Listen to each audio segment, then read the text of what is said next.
नमस्कार, नई परख पर आप सब लोगों का स्वागत है। आज के अपने इस कार्यक्रम में मैं राहुल गांधी के द्वारा पंजाब के बरनाला में किसानों के हक के लिए आयोजित रैली में कही गई बातों के संदर्भ में एक विश्लेषण प्रस्तुत करना चाहता हूं। अगर आज आप गोदी मीडिया को देखें, उनके वेबसाइट्स को देखें, तो आप यह पाएंगे कि राहुल गांधी के बरनाला रैली और इस रैली में कही गई बातों के बारे में एक खबर चल रही है। खबर यह चल रही है कि राहुल गांधी ने कांग्रेस के नेताओं को यह चेतावनी दी है कि वे टीम प्लेयर बनकर खेलें और अगर वे टीम प्लेयर बनकर नहीं खेलते हैं तो वे उन्हें रिजर्व प्लेयर में तब्दील कर देंगे। यानी कि इसका अर्थ यह है, अगर हम क्रिकेट की भाषा को थोड़े आसान शब्दों में सामने रखने की कोशिश करें, तो इसका अर्थ यह है कि राहुल गांधी यह कह रहे हैं कि अगर कोई खिलाड़ी सिर्फ अपने लिए खेल रहा है, सिर्फ अपने हित पर ध्यान दे रहा है, तो वे उस खिलाड़ी को मैच से बाहर कर देंगे और वे चाहते हैं कि पंजाब कांग्रेस में जितने भी नेता हैं वे टीम प्लेयर बनकर खेलें।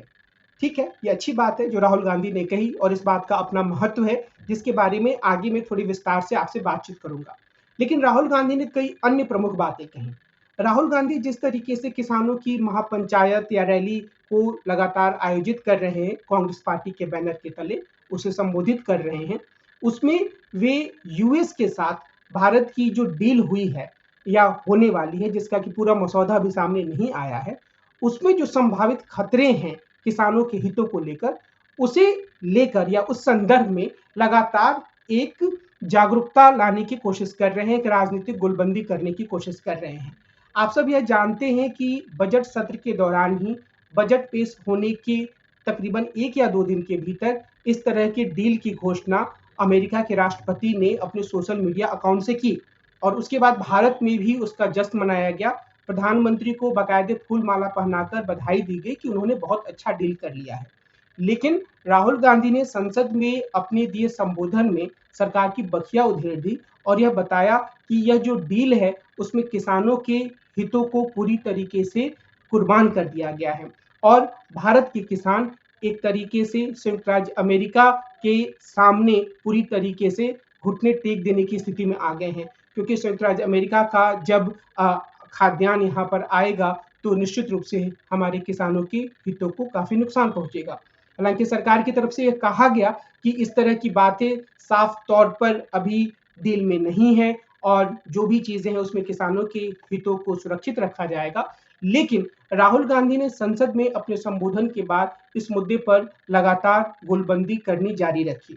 आप इस बात का ध्यान रखें कि राहुल गांधी अपने हर संबोधन में, चाहे वो संसद के भीतर हो या संसद के बाहर हो, लगातार सरकार की नीतियों की तीखी आलोचना करते रहे हैं और बजट सत्र के दौरान उन्होंने 3 प्रमुख मुद्दों पर ध्यान केंद्रित किया है। पहले मुद्दे पर उन्होंने नरवणे साहब की किताब का जिक्र किया है और उस किताब के जिक्र के माध्यम से और आज की बरनाला की रैली में भी उन्होंने यह किया कि उन्होंने दिखाया कि किस तरीके से जो भारतीय जनता पार्टी की सरकार है वो राष्ट्र हित के मुद्दों पर सही फैसला लेने में सक्षम नहीं है। और नरवणे साहब की किताब को उद्धृत करते हुए वे बार बार इस बात को दर्शाने की कोशिश कर रहे हैं कि भारतीय जनता पार्टी खुद को राष्ट्रवादी कहती है। प्रधानमंत्री नरेंद्र मोदी लगातार अपने 56 इंच की छाती होने की बात कहते हैं, यानी कि वे किसी भी प्रकार के डर को अपने आसपास ना फटकने की बात करते हैं। लेकिन असल में जब देश के हित में फैसला लेने की स्थिति आती है तो प्रधानमंत्री के कदम ठिठक जाते हैं और वो बार बार इस मुद्दे को उठा रहे हैं। इसके अलावा दूसरे स्तर पर राहुल गांधी एप्स्टीन फाइल के मुद्दे को उठा रहे हैं। हरदीप पुरी को लगातार सफाई देनी पड़ी है और अगर हरदीप पुरी का इस्तीफा नहीं होता है तो यह दिखाता है कि नैतिकता के स्तर पर हमारी मौजूदा सरकार कितने कमजोर विकेट पर है। ऐसा इसलिए है क्योंकि बाकी अन्य देशों को अगर हम देखें जहां पर एप्स्टीन फाइल का मुद्दा सामने आया है, तो अगर एप्स्टीन का किसी से संबंध रहा है तो वह व्यक्ति अपने पद को छोड़ रहा है। पर हमारे देश में कुछ सफाई देकर और मीडिया मैनेजमेंट के माध्यम से हरदीप पुरी को बचाने की पूरी कोशिश की जा रही है। राहुल गांधी अपने संबोधन में इस बात को दर्शा रहे हैं कि जो यूएस के साथ डील हुआ है और ये उनका तीसरा मुद्दा है, वह इस दूसरे मुद्दे से जुड़ा हुआ है, यानी कि एप्स्टीन फाइल से। आज की बरनाला रैली में भी उन्होंने यह कहा कि भारत और यूएस का ट्रेड डील काफी हद तक गतिरोध का शिकार था, 4 महीने से उस पर फैसला नहीं हो रहा था।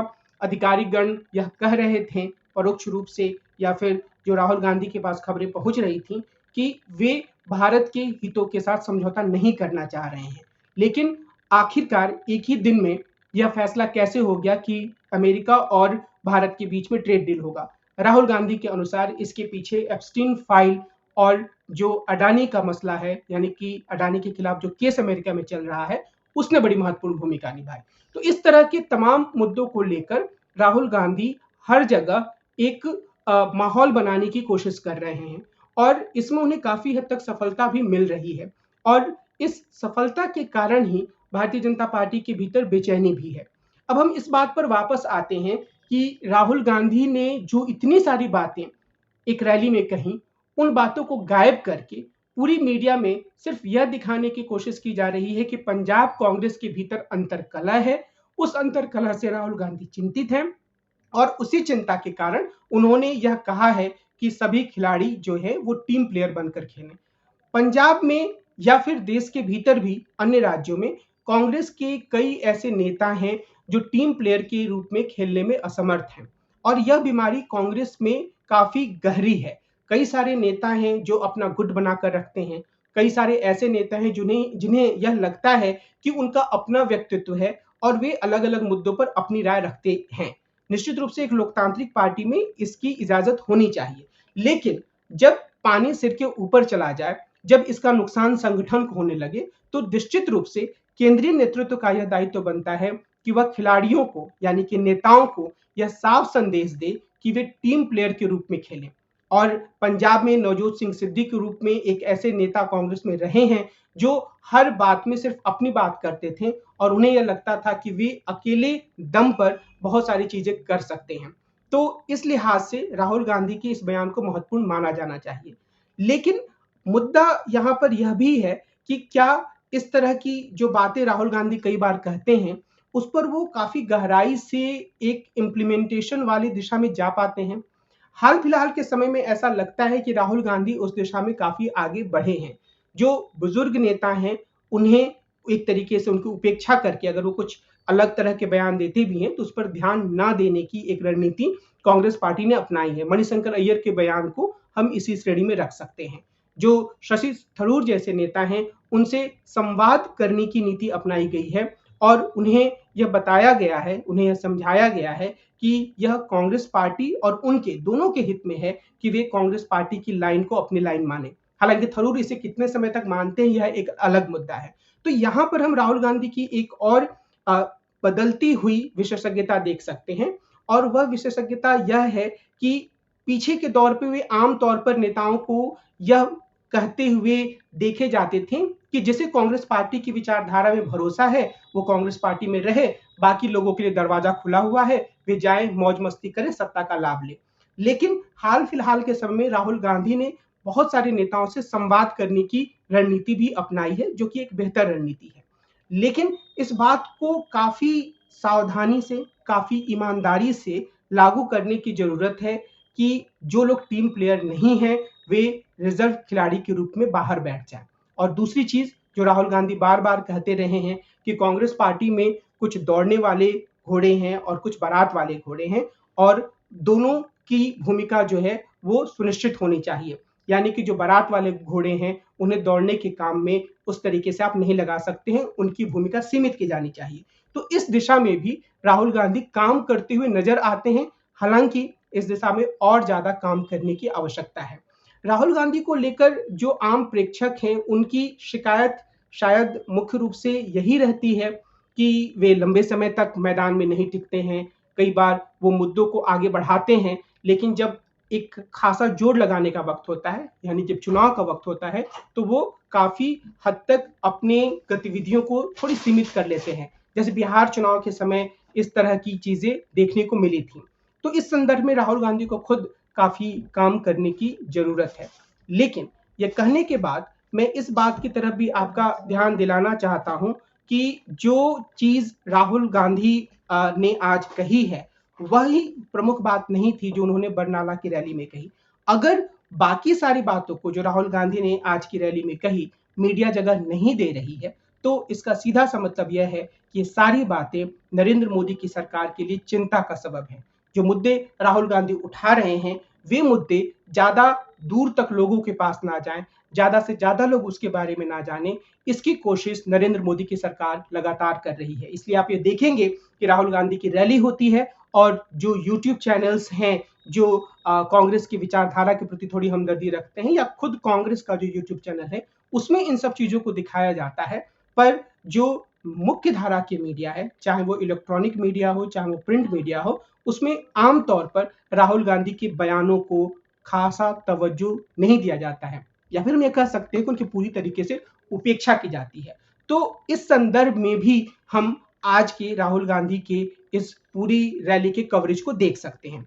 कुल मिलाकर मुझे यह लगता है कि राहुल गांधी एक सही ट्रैक पर है। बहुत सारे लोग जो राहुल गांधी से हमदर्दी रखते हैं वे यह मानते हैं, लेकिन मेरा यह भी मानना है कि बहुत सारी ऐसी चीजें हैं जिसमें और ज्यादा निरंतरता लाने की जरूरत है। खासतौर पर चुनाव के समय बेहतर प्रबंधन, जो गठजोड़ बन रहा है वो समय से पहले बने, चुनाव में जो भी उम्मीदवार जा रहे हैं वो अपना 100% लगाएं। जीत हार तो होती रहती है, लेकिन पहले से ही यह माहौल ना बनने दें कि वे मैदान में बहुत मन से नहीं जा रहे हैं।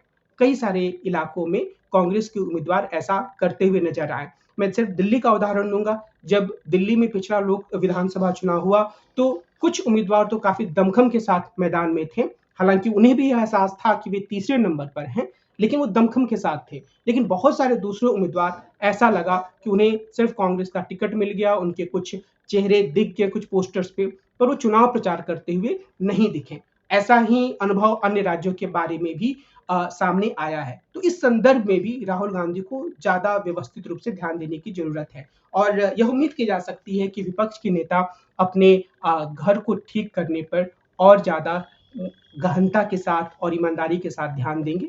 ईमानदारी है, लेकिन उसमें एक निरंतरता की जरूरत है, ऐसा राजनीति विज्ञान के एक विद्यार्थी के रूप में मुझे लगता है। आज की अपनी इस चर्चा को मैं इसी बिंदु पर विराम देता हूं। हम कल फिर मिलेंगे और एक अन्य राजनीतिक मुद्दे पर विस्तार से चर्चा करेंगे। नमस्कार।